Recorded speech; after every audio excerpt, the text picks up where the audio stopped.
Hello everyone, welcome to my very small YouTube channel about knitting. My name is Isabelle, I am in France, I have 3 sons and I have 3 cats. Some have said it's related. And I'm filming these videos in English because I miss my English so very much. I used to live in the United States, but that was over 30 years ago. And I don't have that many opportunities to be practicing my talking English, which is almost gone. So you are my own opportunity to practice about once a week when I film these videos. So today it's going to be a regular type of video about my knitting adventures and what I'm working on. So if that sounds good to you, please stay tuned. So today it's a very strange day. It snowed this morning. I had to teach at 8 o'clock in the morning and fortunately the bus was not stuck in the snow. Even though it was not a heavy snow, for Normandy having snow it's like the end of the world and everything stops because we are not used to it. But it was very cold, below freezing. So I'm wearing my Scandinavian style sweater by Helen Stewart, I think, Catherine Johnson. And I finished it almost 2 years ago, and it's in Gilead or Gilead, however you say it. And Gilead is woolen spun, and I have to say it hasn't been peeling at all. I did not depeel it. I've never depilled it. You see the sleeves are a bit tight and they are touching my body, and I wear the sweater of course with a coat and a heavy coat, and it hasn't changed in 2 years that I've been wearing it. Of course only during the winter time because it's very warm.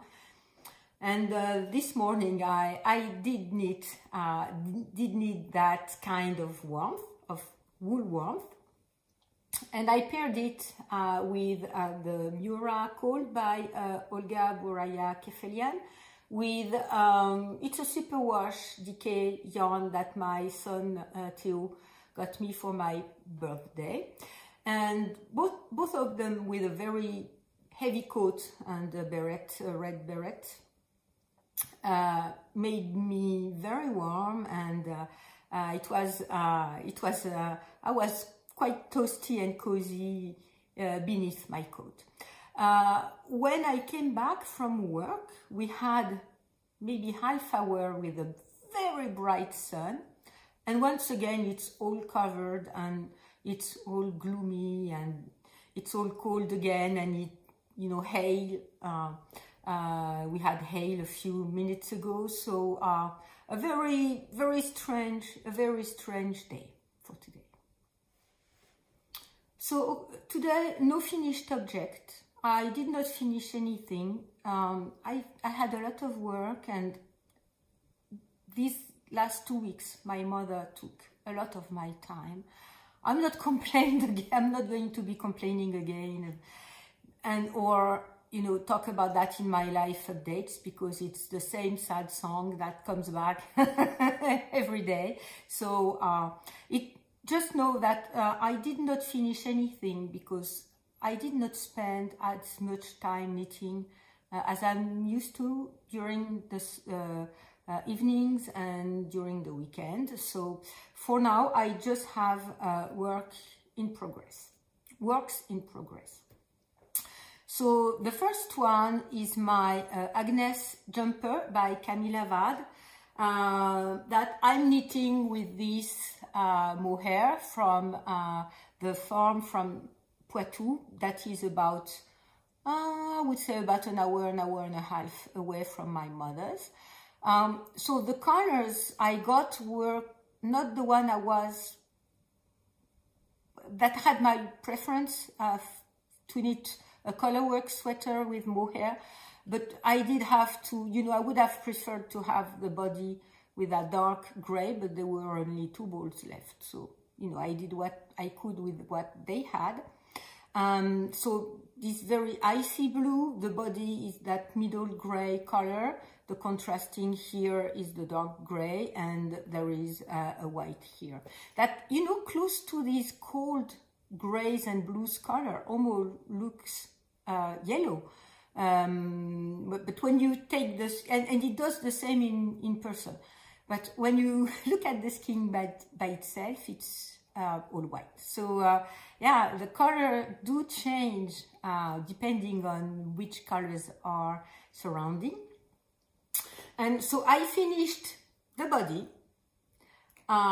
It's going to be about the same length as I usually like, just below my hips. And I'm on the first sleeve. So I'm almost, sorry for the noise, I'm almost to the point where I'm going to be starting the ribbing. I have to try it on again. I placed a stitch marker to say, okay, when I tried it on, how many centimeters were left before I want to cast off to be my perfect length, saying that there are that many centimeters in ribbing.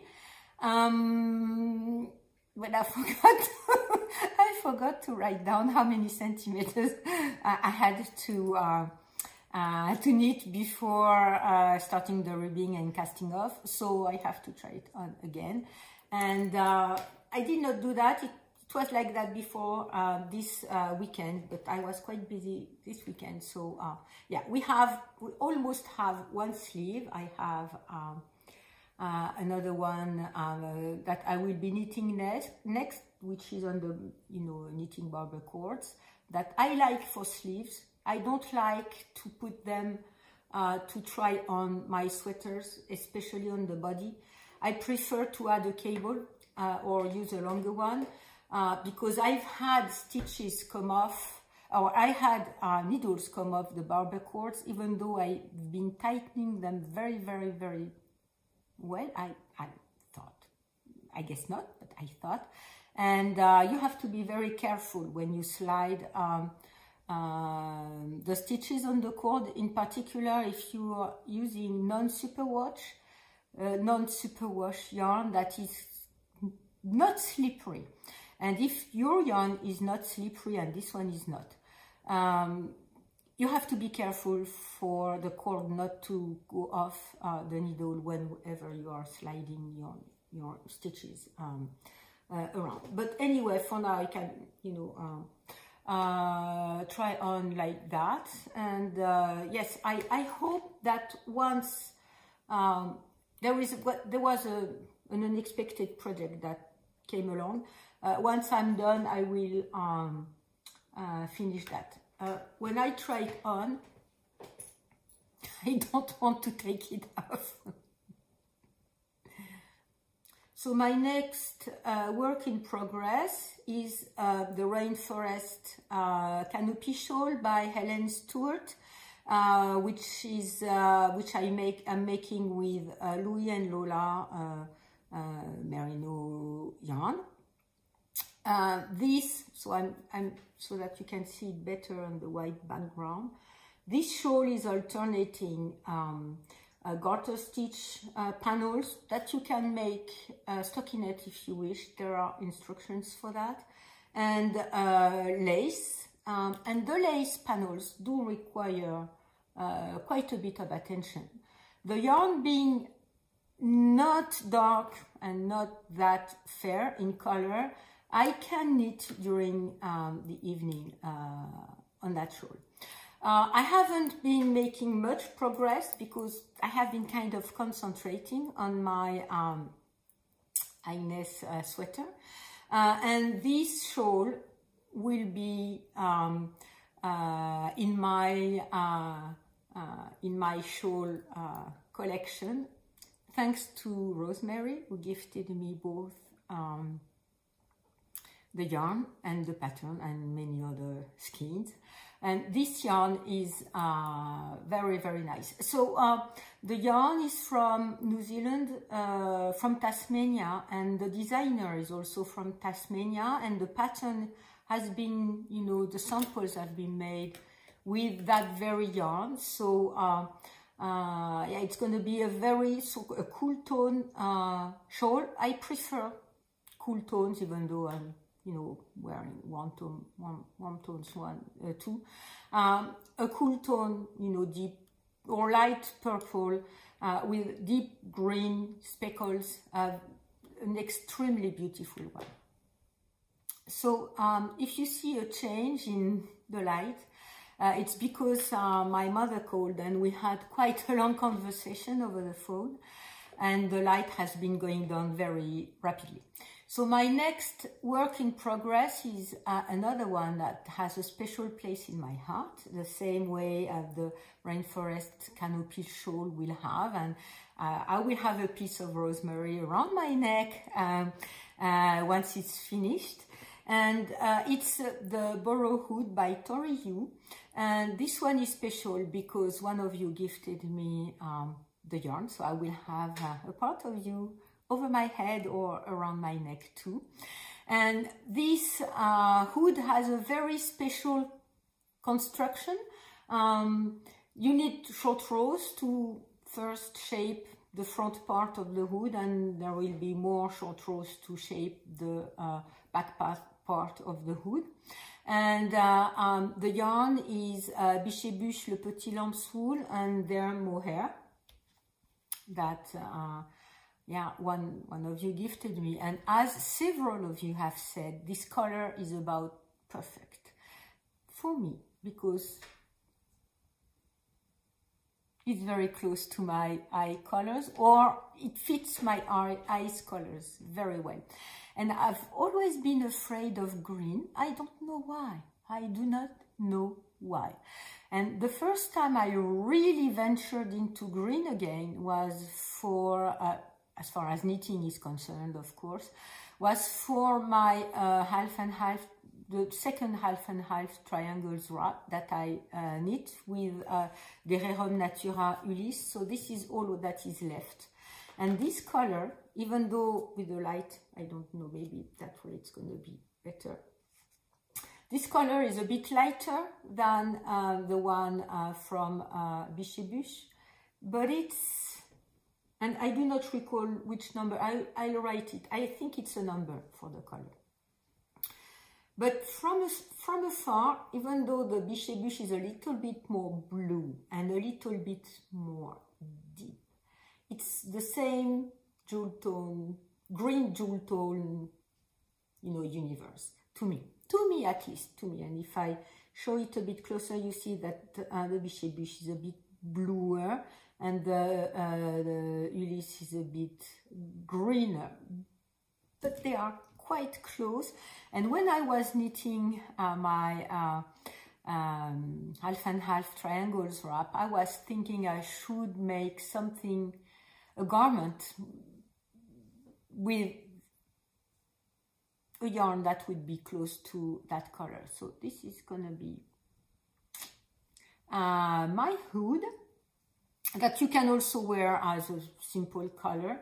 And yes, I haven't, once I manage, or I arrive at the first short rows, at the end of the first part of the short rows, now I have to do that again to have, you know, to make the back of the hood. I don't want to say that I stopped knitting on it, but like I'm not the person to be able to manage multiple whips. I'm mostly a monogamous knitter, and I like, when I'm knitting something, to see it done. I want the end product. So I'm a monogamous product knitter more than a process knitter, even though on several of my past finished objects I did enjoy the process of knitting very much, and I have to say that this yarn is a delight to be knitting with, so I do enjoy the process too. And I need to be knitting during the day because it's a bit darker, so all of that to explain why I haven't made more progress on that one, but it's gonna come when its time is done, is due, and I'm quite impatient to be able to wear it. Okay, and before we move to my next work in progress, I forgot to say that the borrow hood is living in the tote bag that came with the yarn, with the book that was in the package, and some other accessories, a tape and everything. Okay, so that said, my next work in progress is the Annette mitten that I'm knitting with that mariner yarn my son Theo brought me from England when he was at a science conference. So I have already one mitten. What I like, so it's the caramel color, I think. So the Miracle is the red, the same yarn in red, and I made a dot, something dot shawl by Intermstein with the gray and the blue one. So this one, I liked the little, I'm not sure what happened here. I have to, it's one thread. I'll have to poke it in the inside. What I liked is the little butterfly stitch that is on these mittens. I changed the pattern to make the wrist a bit, the cuff on the wrist a bit longer with twisted ribs because I like that better. And I'm at the top of the second mitt, so I just have to finish that part and knit the thumb and you know, poke my, you know, take care of my ends, within my ends, and these ones are going to be done. And I'm considering to make another pair of mittens with the blue yarn. Yes, this one is whenever I have time, a small work in progress that is very easy to knit, a mindless knitting. And yeah, I think if all goes according to my plans, which may not, I think that next time I'm talking about my knitting, it's gonna be the Agnes jumper, and the mittens for sure are going to be finished. So we are going to place the gingham neck warmer in double knit by Gabriella Papale under the rug because it hasn't changed. I haven't been knitting on this one at all. I need more mind space to be knitting on that one again, or no other whip, so that I only have this one. So I need to finish everything before I get to be going back on this one again, because the pattern, it's not complicated, but you always have to know where you are, and if you leave too much time in between two knitting sessions, you forget, and you have to do all the work again. So I think it will be better for me to be making that one at once, and it's being my only work in progress at that time.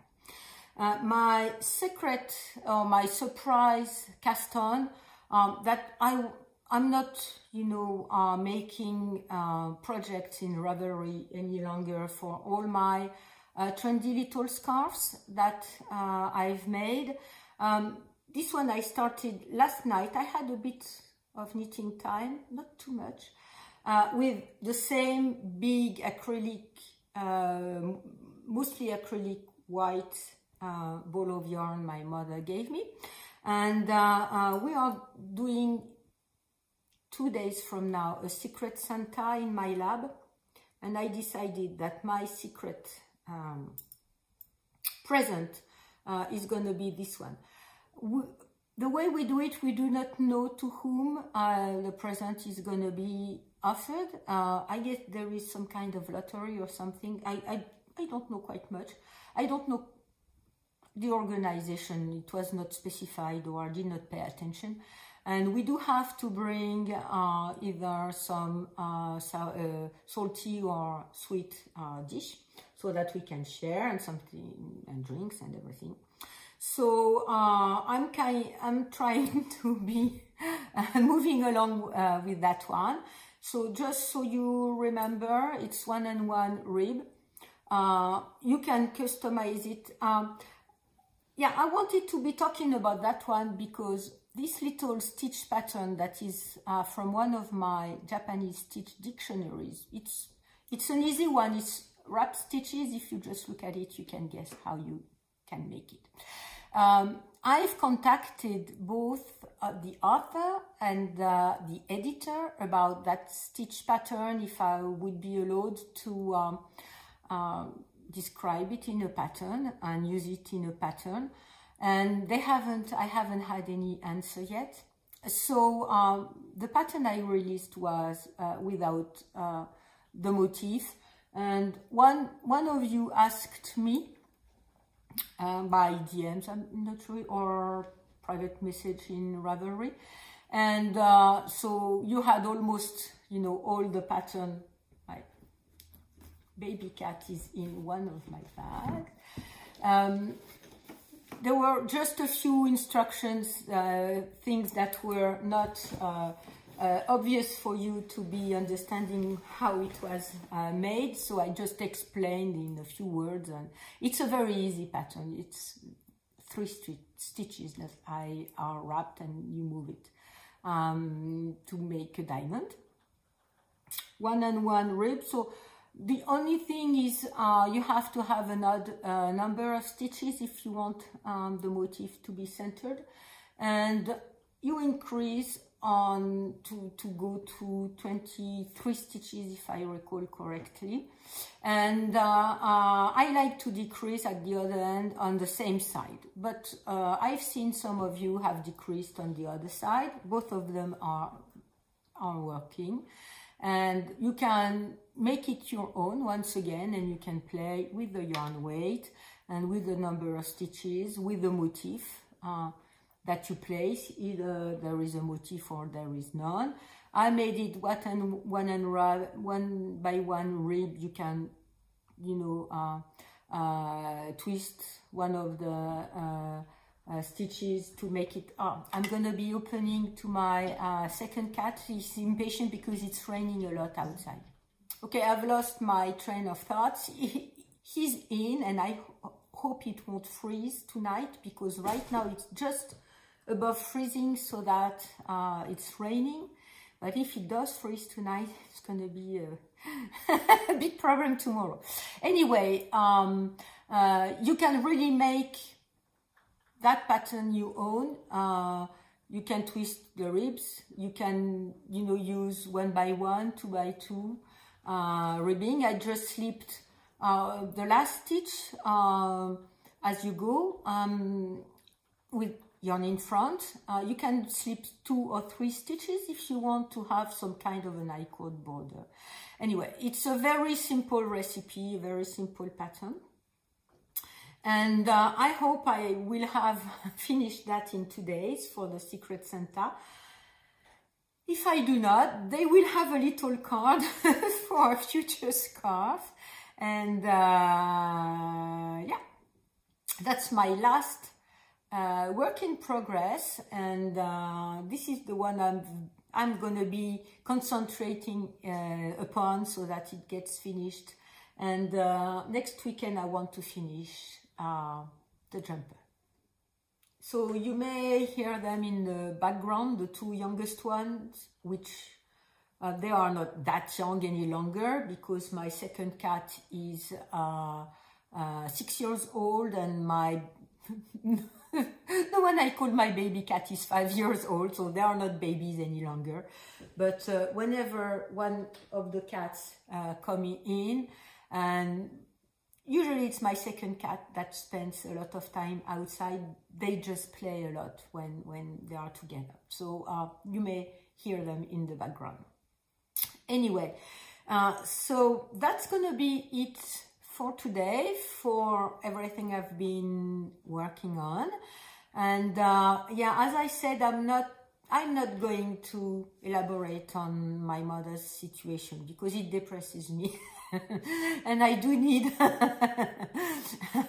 I do need joy and happiness into my life, and talking about my knitting is currently bringing me much joy and happiness, because you know, it's not going to be coming all by itself, not for you, not for me, and we do actively have to work on that so that we can actively place joy and happiness into our lives. Because even if in the darkest times, and I'm sure many of you are experimenting difficult times, sad life events,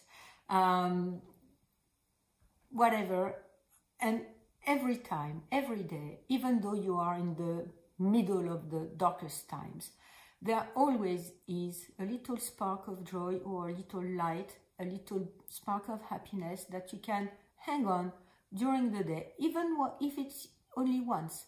And you can, you know, nourish that little spark of joy and happiness and light. And this is the one you should keep on with you when you go to bed. Or that's what I try to do. I have to say that sometimes it's not easy, and I can't, and my head go round and round with all the dark things, and I force myself to be thinking about one positive thing whenever I'm in that kind of mood. And knitting is one way for me to either concentrate when I'm not in bed, for example, on my hands and do things and enjoy what I'm doing, and have, you know, two of you in my hands with me, bringing me joy and happiness. And even though if it's only 1 second or a few minutes during the day, if you go to bed with that feeling, it's always a better night than if you go to bed with all your dark thoughts that are circling and round and round and round. And these one feed on themselves. So you have to nourish your spirit with light and joy. So I do hope you manage to do that. And every time I say that, you have to understand that I'm not saying you have to do anything. You know, I'm not giving you advice. I'm not a therapist or whatever, but I say it to myself for me not to forget. And I'm sure, because some of you have told me that it's also important to you, so that every time I, you know, go back and talk about that again, because we do have to nourish these little sparks whenever there is darkness all around us and in our lives and in our hearts and in our brains, so that this little spark of joy and happiness can flourish and expand, and maybe at some later point fill your day once again. In the meantime, being, you know, all lightened up and happy, I thank you very much for the time you've been spending here with me, and I hope I will see you again next time.